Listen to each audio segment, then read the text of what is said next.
Hello everyone, I'm Yogesh Shah and you're watching Tech with Yug.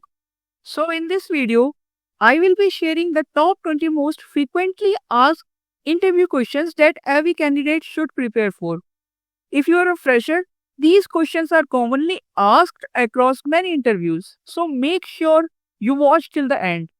Before we begin, don't forget to hit the subscribe button for more career tips and tech updates. Now let's dive into the question.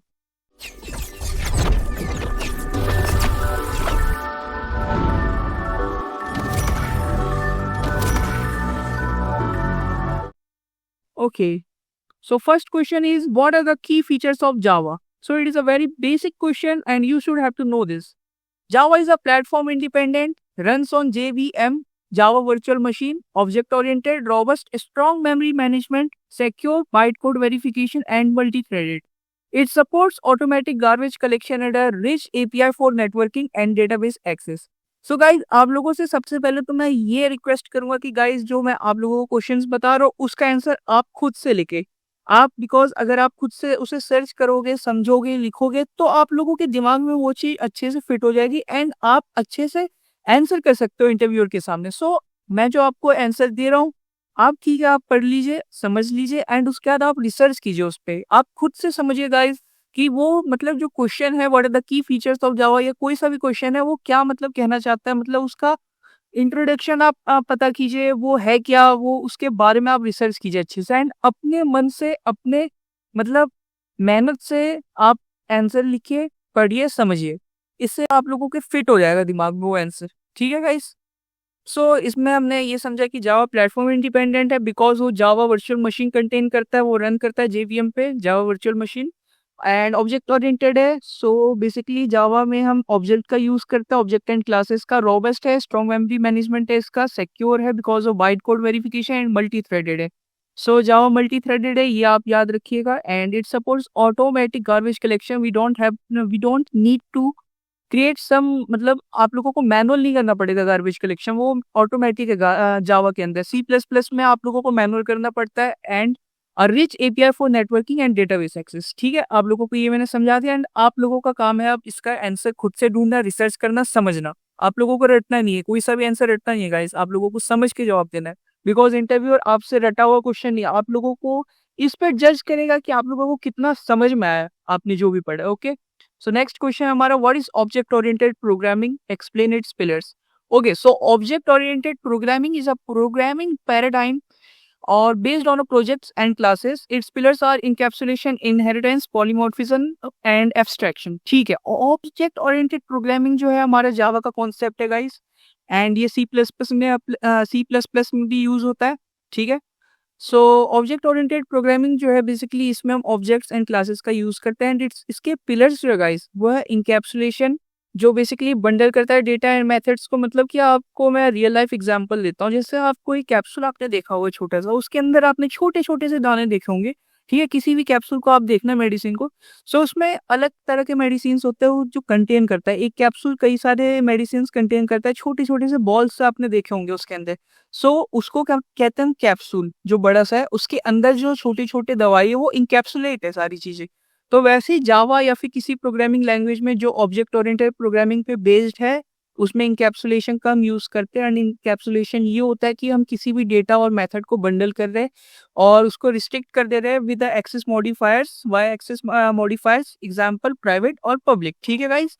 Inheritance allows a class to inherit properties methods from another class. For example, जैसे कि आपको real life example आपको मैं समझाता हूँ। जैसे अगर आपके पेरेंट्स हैं, आप लोगों ने इनहेरिट किया अपने पेरेंट्स से, जैसे कि उनका हेयर कलर हो, आईज कलर हो, so that is known as the inheritance. और वही कॉन्सेप्ट यहाँ पे भी हम यूज करें इनहेरिटेंस का। कोई क्लास ए है एंड क्लास बी में हमें इनहेरिट करवानी क्लास ए की प्रॉपर्टी, तो हम उसमें इनहेरिटेंस का यूज करेंगे एंड इनहेरिट करवा देंगे। ठीक है guys. Okay, so next is polymorphism. Polymorphism guys, जैसे मैं आपको रियल लाइफ एग्जांपल दूं पॉलीमॉर्फिज्म का, तो ऐसा होता है कि जैसे एक कार हो गया और एक एयरप्लेन है। ठीक है, दोनों अलग अलग है बट दोनों है तो व्हीकल। ठीक है, अब एक और एग्जांपल देता हूँ, जैसे आप हो, ठीक है, आप अपने पेरेंट्स के आगे आप जैसे बच्चे हो। ठीक है, आप उनके मतलब सन हो गए या डॉटर हो गए। ठीक है, एंड आप टीचर के सामने, प्रोफेसर के सामने स्टूडेंट हो। सो आपका जो आइडेंटिटी है वो चेंज हो रहा है। पर्सन टू पर्सन वो चेंज हो रहा है, लेकिन आप हो तो आपका नाम मान लो कि जॉन है, आप हो तो जॉन ही, बट आपकी आइडेंटिटी चेंज हो रही है, so that is known as the polymorphism guys. वही कॉन्सेप्ट यहाँ पे भी यूज हो रहा है। Now, abstraction. What is abstraction? So, it hides implementation details, showing only necessary features to the user or the client. Also, it uses abstract classes or interfaces to implement these kind of abstraction in the programming language. Okay, ठीक है, समझते हैं अभी से। Abstraction basically ये है, अगर real life example देखा जाए तो जैसे मान लो एटीएम है, ठीक है, आपको एटीएम से पैसे निकालना है, आप सीधा आप बैलेंस लिखोगे कितना आपको निकालना है एंड जस्ट आपको एटीएम से पैसे मिल जाएंगे। ठीक है, यही एब्स्ट्रैक्शन। आप लोगों को अब बैंक में क्या हो रहा है, बैकएंड में क्या हो रहा है, कैसे साइट में क्या सर्वर में उसके जो रनिंग हो रही है चीजें, वो सब आपको जानने की कोई जरूरत नहीं है, वो हाइड हो रही है आपसे, वो इम्प्लीमेंटेशन हाइड की जा रही है। ठीक है, यही है एब्स्ट्रैक्शन गाइस। आप लोगों को जस्ट नेसेसरी डेटा आपको दिया गया। Okay okay, so what is polymorphism provide real life. Okay, हाँ, ये इंटरव्यू पूछ सकता है, जैसे आपसे पूछा 4 पिलर्स बताओ, ठीक है, उसके बाद आपने बताया तो आपसे ये पर्टिकुलर कोई सा भी उठा के पूछ सकता है कि यार पॉलीमॉर्फिज्म बताओ आप, या इनहेरिटेंस, कुछ इस तरह से आपसे पूछ सकता है। तो आपको कुछ नहीं, आपको जस्ट आंसर देना है। Polymorphism allows objects to be treated as instances of their parent class with specific behavior defined by subclasses. Example A, vehicle class has a move method. Car moves on wheels and airplane flies, implement it differently but are called as vehicle objects. So example हमें यही बताया गया कि यार vehicle class है, ठीक है, as a move method, उसमें मूव एक मेथड है, और उसमें कार में मूव्स ऑन व्हील्स, ठीक है, मूव मेथड का हम यूज कर रहे हैं कार में, जो व्हील्स के लिए यूज कर रहे हैं, और एक है एयरप्लेन फ्लाइज के लिए। बट अगर हम देखें तो कार एंड एयरप्लेन दोनों ही व्हीकल के कैटेगरी में आते हैं, so it is known as the polymorphism. ठीक है, जो अभी मैंने आपको समझाया था पॉलीमॉर्फिज्म का कॉन्सेप्ट कुछ इसी तरह का है। ठीक है गाइस, एंड आप लोगों से मैं अभी भी यही कहूंगा कि आप लोग अपना एक रिसर्च करें अच्छे से एंड आंसर क्रिएट करें। ओके, ठीक है। सो दूसरा क्वेश्चन, हमारा चौथा क्वेश्चन है, what is the difference between a class and an object. Okay, so A class is a blueprint defining properties and behaviours, variables and methods, while an object is an instance of a class created at runtime. Example, car is a class and my car with a specific color and model is an object. Okay, ठीक है। सो मतलब आप जैसे कि देखो, इसमें ये है कि एक कार है, ठीक है, वो क्लास है, ठीक है, क्लास हमारा होता है ब्लूप्रिंट। किसी भी चीज का हम पहले ब्लूप्रिंट क्रिएट करते हैं, अगर आपको बिल्डिंग ही बनानी है तो आपको ब्लूप्रिंट क्रिएट करना है। ठीक है, चलो अब कार का समझते हैं, कार हमारा क्लास मतलब ब्लूप्रिंट है। अगर अब मैं स्पेसिफिकली जैसे my car with specific colour, मान लो अब मैं अपना कार, अब मैं ऑब्जेक्ट क्रिएट कर रहा हूँ, ठीक है, अब मैं अपना एक ऑब्जेक्ट क्रिएट कर रहा हूँ। So what is object. Object is an instance of a class, मतलब कि जो हमने ब्लूप्रिंट लिया है उसमें से अब मैं मान लो, अब मैं कहता हूँ यार ब्लूप्रिंट तो मेरे पास है कार का, मेरे पास मॉडल है कि मतलब बॉडी पूरी पड़ी है मेरे पास, अब मैं चाहता हूँ यार हेडलाइट जो है, मैं हेडलाइट की जगह जो है वहां पे कुछ अलग सा मॉडिफाई कर दूं कार को। ठीक है, अब मैं चाहता हूँ कि मेरा कार का कलर हो ग्रीन, मेरे कार का मॉडल हो मतलब टोयोटा हो, या मतलब कुछ अलग सा मॉडल हो, तो मैंने पर्टिकुलर उसे डिफाइन कर दिया, so it is known as the object. ठीक है, हमने एक ब्लूप्रिंट क्रिएट किया which is class, and my car जो मेरा कार है जो मैं असली में बना रहा हूँ वो हमारा एक ऑब्जेक्ट है, जिसमें मैंने अपने मतलब कार का कलर दे दिया, कार के टायर का साइज क्या होगा, वेट क्या होगा, कार का मॉडल कैसा होना चाहिए, कार का हेडलाइट क्या, मतलब जो भी मॉडिफिकेशन की वो मेरा है, मतलब मैंने क्रिएट कर दिया कार को, एंड वो उसे ही कहूंगा मैं कि वो एक ऑब्जेक्ट है। ओके, सो चलिए नेक्स्ट क्वेश्चन पे। What is a constructor in Java? Okay, so a constructor is a special method used to initialize objects with the same name as the class and no return type. It's called using the new keyword. Example, public car string model, this dot model is equal to. Okay, so what is constructor? Constructor या कुछ नहीं होता, constructor आप ऐसे समझो कि मतलब उसका जो ऑब्जेक्ट का जो मतलब कि इनिशियलाइज करते हैं ऑब्जेक्ट्स को with the same name as the class and no return type, मतलब कि किसी भी हम मेथड को जब क्रिएट करते हैं वो मेथड कहलाता है। ठीक है, अगर हम उसी मेथड को सेम नेम जो हमारे क्लास का नेम है वो दे दे तो बस वही है कंस्ट्रक्टर, एंड जो कंस्ट्रक्टर है उससे हम बुलाते हैं जैसे न्यू कीवर्ड के थ्रू। ठीक है, जैसे मान लो अब मैं लिखूंगा कि कार, या फिर मान लो स्कैनर का जो हम यूज करते हैं, import dot java dot util dot scanner का यूज करते हैं। ठीक है, scanner SC is equal to new scanner use करते हैं ना, तो हम वहां पे एक तरह से मान लो कंस्ट्रक्टर कह लो, उसे ऑब्जेक्ट क्रिएट कर रहे हैं हम न्यू कीवर्ड के थ्रू, और मतलब ये कह सकते हैं कि कंस्ट्रक्टर जो है न्यू कीवर्ड के थ्रू हम कॉल कर सकते हैं। अब जैसे मैंने एससी वाला बताया आपको, स्कैनर वाला, न्यू स्कैनर, ठीक है, तो मैंने स्कैनर का एक ऑब्जेक्ट क्रिएट किया है, वहां पे मैंने न्यू के थ्रू उसे कॉल किया है। सो इसी तरह से कंस्ट्रक्टर होता है जिसमें क्लास का name and method name same होता है, एंड जब मैं उसे कॉल करूंगा तो न्यू मेथड के थ्रू ही कॉल करूंगा, ठीक है, new keyword, not method, new keyword.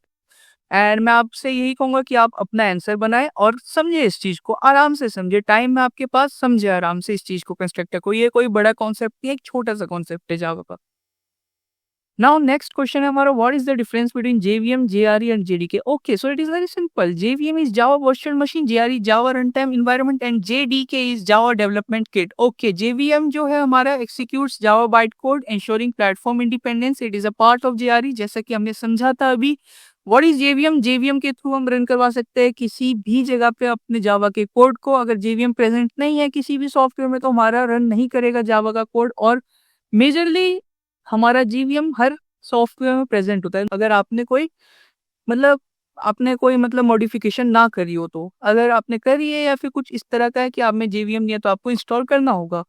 आप समझते हैं GRE. So Java run time environment includes JVM and libraries for running Java applications. Okay, so JDK, now JDK is Java Development Kit. It includes both JRE and JVM, and it also includes development tools, example compiler for building Java applications. So इस तरह से आप समझो कि हमारा एक होता है JDK, ठीक है, ये हमारा है JDK, ये रेड से जो मैंने किया JDK है, ठीक है। अब मान लो इसके अंदर मेरा एक है JRE, ये JRE है हमारा, एंड फिर इसके अंदर जो है हमारा वो है JVM, ठीक है, ये येलो हमारा JVM। कुछ इस तरह से समझ लो कि एक बॉक्स है हमारा, ठीक है, उसमें ये रेड कलर का जो है गाइस, ये हमारा JDK है। JDK ये कंटेन करता है JRE which is in blue colour, and also it contains JVM।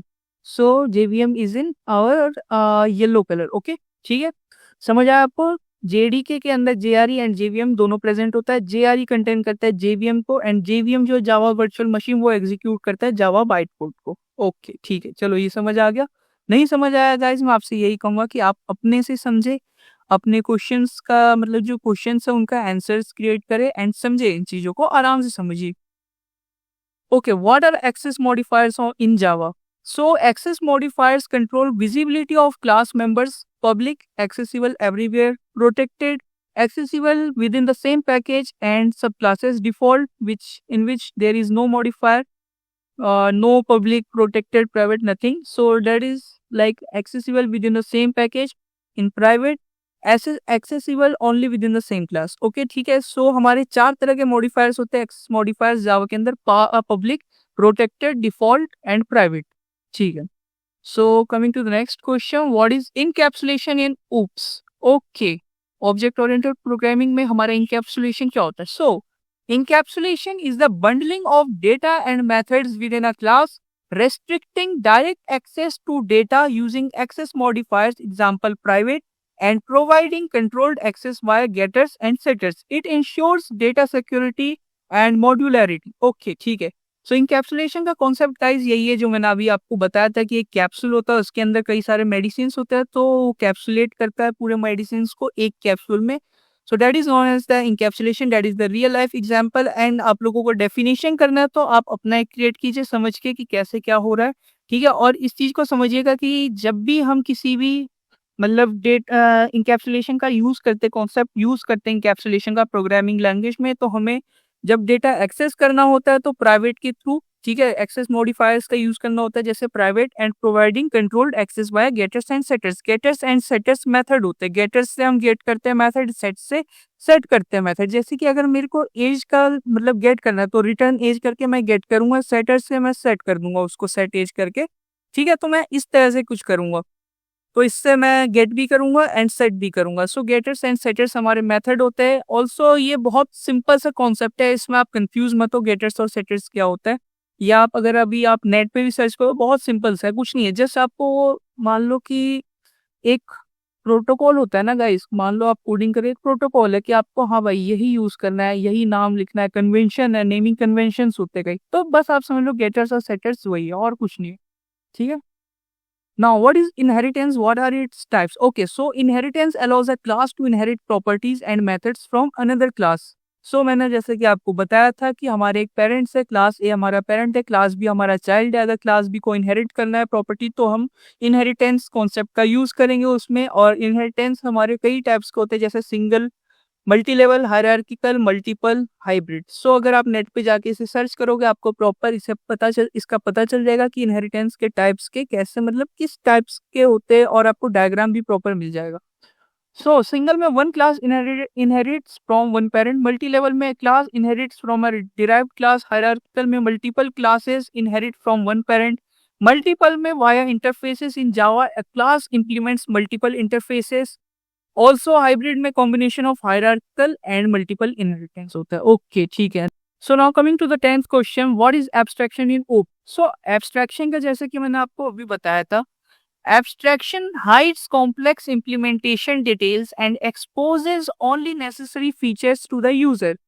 In Java, it's achieved using abstract classes or interfaces. Example, an ATM interface shows options like withdraw without revealing internal processes. ठीक है, तो मैंने आपको जैसे ATM का भी example बताया था एब्स्ट्रैक्शन का, कि एटीएम में अगर आप जाओगे, अपना पैसा आप लिखोगे जो भी, तो आपको सीधा डायरेक्ट पैसे मिलेंगे। आपको ये नहीं बताया जाएगा कि कैसे प्रोसेस हुआ, क्या हुआ, कैसे पैसे वहां से आ रहे हैं, ये सब कुछ नहीं। आपको जस्ट आपको पैसे मिल जाएंगे, अपने कैश आपको विड्रॉ करना है जस्ट। ठीक है, तो वही एब्स्ट्रैक्शन की वो कॉम्प्लेक्स इम्प्लीमेंटेशन जो भी होता है, वो बैकएंड में जो भी चल रहा है कॉम्प्लेक्सिटी, वो आपको शो नहीं करेगा। आपको जस्ट आपको सिंपल सा आपने जो मांगा है वो दे देगा बस। उसके बाद उसका इशू है कि वो कैसे, क्या बैकएंड में वो मैनेज कर रहा है, क्या कर रहा है। ठीक है, तो यही एब्स्ट्रैक्शन, यूजर से कॉम्प्लेक्सिटी और जो मतलब अननेसेसरी डेटा है वो हाइड करना, अननेसेसरी फीचर्स को यूजर को शो करना, यही abstraction in oops. Now coming to the 11th question, what is the difference between truncate and delete in SQL? Okay, so truncate removes all rows, resets auto increment counters and is faster. No row level logging. So and delete removes specific rows based on a condition, logs each deletion and is slower but recoverable. Okay, so truncate में सारे रोज जो होते हैं हम delete कर देते हैं। Delete का जब हम यूज करते हैं डिलीट कमांड का, सो इसमें ये होता है कि स्पेसिफिक रोज डिलीट होता है। ठीक है, बेस्ड ऑन अ कंडीशन, जो हम कंडीशन देंगे। तो यही है हमारा डिफरेंस डिलीट एंड ट्रंकेट का। Okay, now what is primary की? ओके, सो प्राइमरी की जैसा कि हम जानते हैं कि वो एक यूनिक की होता है। प्राइमरी की is a unique identifier for each record in a database table, ensuring no duplicate or null values. It's used to establish relationships with other tables via foreign keys. Okay, ठीक है। What is a primary key का हम ये ऐसे समझते हैं कि जैसे मान लो यार आप स्कूल में हो, ठीक है, आप या फिर कॉलेज में हो, ठीक है, तो या फिर आप मान लो ऑफिस में ही हो, ठीक है। तो आप लोगों का इन तीनों जगह पे आपने एक चीज नोटिस किया होगा कि आप जब स्कूल में थे तो आपका एक रोल नंबर होता था जो यूनिक होता था। Not roll number but admission number आप कह लो, ठीक है, वो यूनिक था। ठीक है, अब जब आप कॉलेज में आते हो तो आपका रोल नंबर जो होता है वो यूनिक होता है, या फिर आप कह लो रजिस्ट्रेशन नंबर। और जब आप एम्प्लॉय बनते हो किसी भी कंपनी में जाके तो आपकी एम्प्लॉय आईडी एक यूनिक होती है। So it is known as primary key. ये प्राइमरी की है आपका। ये सारी जो भी यूनिकली आपको आइडेंटिफाई करती है वो है प्राइमरी की। ओके, ठीक है। Now coming to 13th question, what are SQL joins? Explain types. Okay, joins combines rows from multiple tables based on a related column types. So मैं आप लोगों को यही कहूँगा, ये सबसे इम्पोर्टेंट क्वेश्चन है। इसे आप मार्क कर लो, इसे आप रट लो, जो भी हो, बिकॉज SQL joins के बारे में क्वेश्चन एक ना एक क्वेश्चन आपसे आ जाएगा। जैसे what is inner join, differentiate between left outer join and right outer join, कुछ इस तरह से आ जाएंगी। चलिए अब टाइप समझते हैं इनके। इनर जॉइन होता है returns matching records from both tables. Left outer join returns all records from the left table with matching records from the right, non matching are null. Right outer join opposite of left join. Full outer join returns all records from both tables with nulls for non matching rows. Okay, now coming to the 14th question, what is normalization in DBMS and explain its steps? Okay, so normalization organizes our database to reduce redundancy and improve integrity. Types इनके ये होते हैं 1NF, 2ndNF, 3NF, BCNF, 4NF, 4NF and 5NF तक होते हैं। But आप लोगों को बेसिकली ये तीन और BCNF वाला भी आप एक बार पढ़ लेना। 1NF होता है eliminates duplicate columns, ensures atomic values 2NF होता है, meets 1NF, removes partial dependencies, TNF होता है, meets 2NF, removes transitive dependencies. Okay, and इसके और भी टाइप्स होते हैं, BCNF, 4NF, 5NF। सो आप उसको भी पढ़ सकते हो, वो थोड़ा सा एडवांस में। आप चलो 4NF 5NF को, एंड BCNF का, यस गाइस, BCNF आप एक बार पढ़ लेना, वो मोस्ट इंपॉर्टेंट है। Now, 15th question, what is the difference between a list and a tuple in Python? So, a list is mutable. So, what is mutable? Mutable वो होता है जिसे हम चेंज कर सकते हैं, मॉडिफाई कर सकते हैं, ठीक है। तो लिस्ट जो होता है पाइथन में हमारा वो मॉडिफाइड हो सकता है, और उसे हम इस तरह से, ये जो ब्रैकेट आप देख रहे हो यहाँ पे, ठीक है, 1 सेकेंड मैं आपको दिखाता हूँ। ये जो ब्रैकेट है गाइस, ये वाला, इस तरह का, ठीक है, इस ब्रैकेट से डिनोट करते हैं। And supports operations like append and remove. A tuple is immutable. Immutable वो होता है जिसे हम चेंज नहीं कर सकते। डिफाइंड इस तरह से होता है, ये इस वाले आइकन से, नॉट आइकन बट ब्रैकेट से डिफाइन किया जाता है। And is faster for fixed. Example, my list is equal to ये versus my tuple is equal to इस तरह से, ठीक है गाइस। आप लोगों को एग्जांपल दिखाता हूँ यहाँ पे। ये जैसे लिस्ट का एग्जांपल है, इससे डिनोट हुआ 1 2 3, इसे हम चेंज कर सकते हैं, बट माई टपल को हम चेंज नहीं कर सकते, ये फिक्स है, इट इज इम्यूटेबल, ठीक है। Now, question number 16. What is the difference between pass by value and pass by reference? Okay, so pass by value sends a copy of the data, example integers in Java, so changes don't affect the original. Pass by reference sends the memory address, example objects in Java, so changes affect the original object. So pass by value जो हम करते हैं वो एक data का जो है copy send करता है। सो अगर आप किसी भी डेटा के कॉपी पे अगर आप मॉडिफिकेशन करोगे तो वो कॉपी चेंज होगा, ना कि ओरिजिनल डेटा। बट जब पास बाय रेफरेंस आप सेंड करते हो तो वो एक पर्टिकुलर मेमोरी एड्रेस को सेंड करता है, जिससे अगर आप जब उस मेमोरी एड्रेस को चेंज करोगे तो वो जो वहाँ पे ओरिजिनल डेटा है वो चेंज होगा, ठीक है। तो ये इनके बीच का डिफरेंस है, एंड इसे डिटेल में थोड़ा सा पढ़ लेना, एक बार क्लियर कर लेना, बिकॉज ये थोड़ा सा, हाँ, ये मैं कहूँगा कि कुछ कैंडिडेट्स को थोड़ा सा ये कंफ्यूजिंग लगता है। सो मैं यही कहूँगा पढ़ लेना एक बार आप इसे सही से। Now, question number 17th. Okay, so what is the difference between between an array and a linked list? Okay, so an array stores elements in contiguous memory, allowing fast indexing but fixed size. Okay, a linked list stores elements in nodes with pointers, allowing dynamic size but slower access, traversing nodes. Okay, ठीक है, समझते क्या कहा इसने। तो देखो, array जो होता है कॉन्टिगस, कॉन्टिगस मतलब कि यार इस तरह का होता है कॉन्टिगस, ठीक है। एरे इस तरह का होता है और इनके बीच डेटा होगा, जैसे मान लो इसमें 1 है, इसमें कुछ डेटा है 2, इसमें कुछ 4 5, ठीक है, और इसमें 6, ठीक है। Contiguous allowing fast indexing but fixed size. Okay, ठीक है, 0 से इंडेक्सिंग होती है, और ये 1 2 3 4 तक हुई, ठीक है गाइज। 1 2 3 4 इंडेक्सिंग है, ये 1, ये 2 इंडेक्स पे है, ये 3 पे। अब मान लो कि यहाँ से मैंने कुछ डेटा डिलीट कर दिया एरे में से, ठीक है, 5 मैंने डिलीट कर दिया, तो अब क्या होगा, यहाँ पे मैं कुछ डाल सकता हूँ। अगर मेरे को इंसर्ट करना है कोई और डेटा, मान लो 7 करना है इंसर्ट मुझे, ठीक है, मेरे को 7 को इंसर्ट करवाना है, तो कहाँ होगा आप लोग बताओ, 3 पे होगा, 4 पे होगा, या 5th इंडेक्स पे होगा। आप लोग कहोगे कि यार ये खाली जगह, तो यहाँ पे नहीं, यहाँ पे नहीं होगा, बिकॉज ये एरे, ठीक है, वो जगह यार फिक्स हो गई। अब वहां से आप रिमूव करो जो करो वो फिक्स्ड है, ठीक है, आप वहां पे नहीं कर सकते इंसर्ट, यहाँ पे ही करना होगा 5th वाले पे। सो हमारे एरे का यही थोड़ा सा आप कहोगे कि डिसएडवांटेज है, ठीक है, और इसका फिक्स्ड साइज होता है। सो यही सारी चीजें हैं, तो आप इसे थोड़ा सा डिटेल में कर लेना एरे को। आप समझते हैं कि लिंक्ड लिस्ट क्या होता है। लिंक्ड लिस्ट यार कुछ इस तरह का होता है, इसमें कहा गया नोड।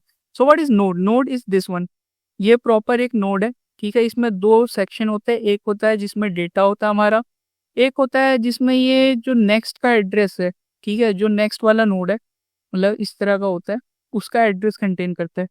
और ये भी सेम, ये डेटा कंटेन करेगा एंड नेक्स्ट का एड्रेस, ठीक है। और पहला वाला जो होता है नोड, उसे हम कहते हैं हेड, ठीक है। जो लास्ट वाला नोड होगा, इसमें कई नोड्स होते हैं, इसमें मान लो ये लास्ट वाला नोड है, इसे हम कहेंगे टेल, ठीक है। तो ये हो गया हमारा लिंक्ड लिस्ट। तो गाइस ये इस पे थोड़ा सा आप रिसर्च कर लेना एंड इसे थोड़ा सा अच्छे से कर देना, बिकॉज ये इसमें से 2-3 क्वेश्चन बन सकते हैं। What is array, what is linked list, okay, and what are the disadvantages of array, what is the disadvantages of linked list. So इस तरह से 2-3 क्वेश्चन बन सकते हैं, तो इस पे थोड़ा रिसर्च कर लेना, पढ़ लेना अच्छे से। Now coming to the question number 18, what are ACID properties in DBMS? So ACID ensures reliable database transactions. Atomicity, A stands for atomicity, C for consistency, I for isolation, D for durability. Okay, so what is atomicity? Ensures all operations in a transaction complete or none do. Consistency maintains database integrity before and after transactions. Isolation ensures transactions are executed independently. Durability guarantees committed transactions are permanently saved.